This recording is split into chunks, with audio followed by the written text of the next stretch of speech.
खदीजा साहसी और चतुर, हसन एक पहाड़ी बकरी जितना मजबूत और छोटा इब्राहिम छोटा मगर बड़े दिल वाला, एक चमकते तारे के नक्शे को पकड़कर निकल पड़ते हैं तकदीर द्वीप की ओर। कहानी है कि हर 100 साल में वो द्वीप एक ऐसा खजाना प्रकट करता है जो कोई भी इच्छा पूरी कर सकता है, लेकिन सिर्फ उन्हीं के लिए जो आखिरी तारे के बुझने से पहले उसके दिल तक पहुंचते हैं। रीफ गार्डियन ने गूंजती आवाज में पूछा, आगे बढ़ने के लिए उत्तर दो, सबसे ज्यादा चमक किस में है, सोने में या शुक्रगुजारी में? खदीजा ने पूरे आत्मविश्वास से कहा, बिल्कुल सोने में। रीफ ने जोर से बंद होकर उनकी नाव का रास्ता रोक लिया। इब्राहिम धीरे से बोला, शुक्रगुजारी?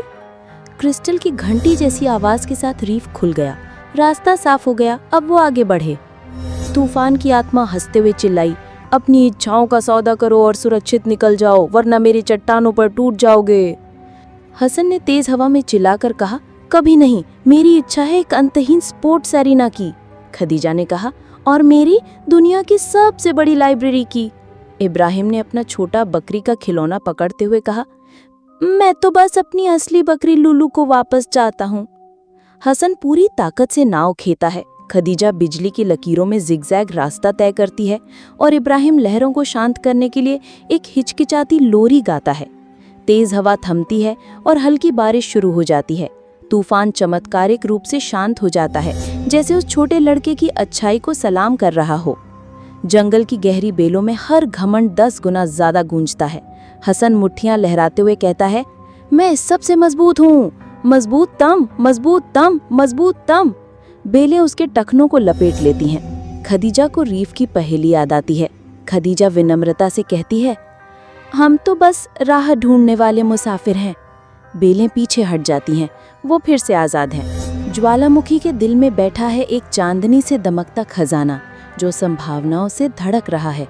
खदीजा की आंखों में चमक के साथ कहती है, मेरी लाइब्रेरी का समय आ गया। वो ढक्कन उठाती है। हसन ने कहा, ये खाली है? एक चिट्ठी बाहर निकलती है, सुनहरी रोशनी में तैरते हुए शब्दों के साथ, अपनी नियामतों को गिनो और सबसे बड़ा खजाना पहले से ही तुम्हारा है। हसन निराश होकर बोला, पर मैंने इतनी मेहनत की। खदीजा ने धीरे से कहा, मैंने तो कितनी पढ़ाई की। इब्राहिम ने आंसू पोंछते हुए कहा, मुझे तो बस लूलू की याद आती है।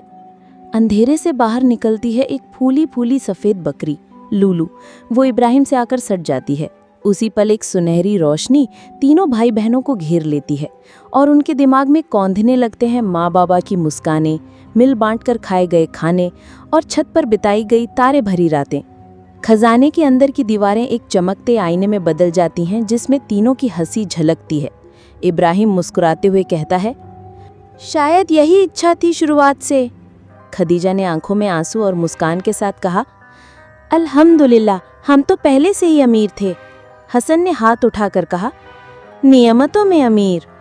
इंद्रधनुषी लहरें उनकी नाव को उठा लेती हैं और वे सबसे तेज हवा से भी तेज घर की ओर लौटते हैं। रीफ गार्डियन हाथ हिलाकर विदा करता है, तूफान की आत्मा सलाम करती है और जंगल की बेलों में शुक्रिया के फूल खिल उठते हैं। प्यारे साहसिक बच्चों, ताकत और अकल की चमक अच्छी होती है, लेकिन जो दिल अल्लाह का शुक्र अदा करता है उसकी रोशनी सबसे प्यारी होती है। रसूल अल्लाह सल्लल्लाहु अलैहि वसल्लम ने फरमाया, जो थोड़े में शुक्र अदा करता है अल्लाह उसे और अधिक देता है। तो आज रात सोने से पहले अपने आसपास की हर नियमत के लिए धीरे से कहो, अल्हम्दुलिल्लाह, और शायद तुम अपने दिल में भी एक तकदीर द्वीप पा जाओ।